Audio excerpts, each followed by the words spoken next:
वक्त से लड़कर जो नसीब बदल दे, इंसान वही जो तकदीर बदल दे। कल क्या होगा कभी मत सोचो, क्या पता कल वक्त खुद अपनी तस्वीर बदल ले। 5 फायदे बताने वाला हूँ आपको इस वीडियो में। मैं आपको इस वीडियो में 5 चमत्कार बताने वाला हूँ। यह चमत्कार तभी होंगे आपकी लाइफ में जब आपको चुप रहना आता है, जब आप चुप रहना जानते हो, जब आप लोगों से ज्यादा उलझते नहीं हो, आप केवल अपने में मस्त रहते हो। फायदा नंबर 1, अगर आप चुप रहना जानते हैं तो आप अपने काम में बेटर फोकस कर पाओगे। बेटर फोकस कैसे कर पाओगे?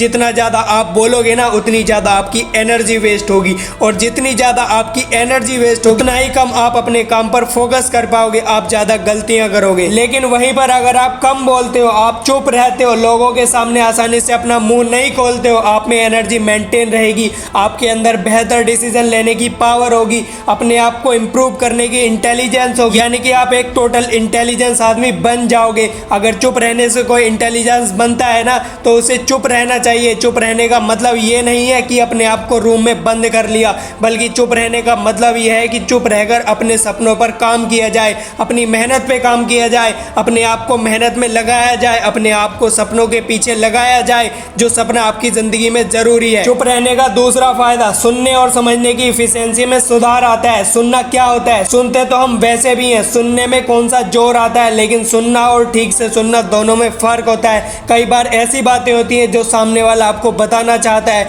लेकिन आप समझ नहीं पाते हो, क्योंकि आप उसके शब्दों में जाते हो, उसके इमोशंस पे, उसके पीछे के इंटेलिजेंस पे नहीं जाते हो। लेकिन अगर आप चुप रहना जानते हैं और आप चुप रहकर गंभीरता से लोगों को सुनना जानते हैं, तो आप उनकी बातों के पीछे का इंटेंशन आसानी से पता लगा सकते हैं। आपके समझने की एफिशिएंसी में सुधार आएगा अगर आप कम बोलते हो, आप चुप रहते हो तो, क्योंकि आपके पास ज्यादा समय होता है सोचने का, और आप जितना अच्छा सोचोगे, जितना फोकस करके सोचोगे, उतना ही ज्यादा आप इफिशिएंट बन पाओगे, आप चीजों को समझ पाओगे। फायदा नंबर 3, जो चुप रहने वालों को ही मिलता है, वो इमोशनली, मेंटली और स्पिरिचुअली शांत होते हैं। और शांति दुनिया में बहुत बड़ी चीज है। इंसान सब कुछ हासिल कर लेता है, लेकिन शांति हासिल नहीं कर पाता। पैसा कमा लेता है, महंगा बिस्तर खरीद लेता है, लेकिन शांति नहीं खरीद पाता। शांति से अपने बिस्तर पे वो सो नहीं पाता। जितना कम बोलोगे ना आप, उतना कम लोगों से उलझोगे, उतनी ही बुद्धि स्थिर होगी। और भगवत गीता में कहा है कि हर मनुष्य को स्थिर बुद्धि होना चाहिए, और स्थिर बुद्धि वो तभी हो सकता है जब दूसरे लोगों में झांकने के बजाय वो अपने अंदर झांके,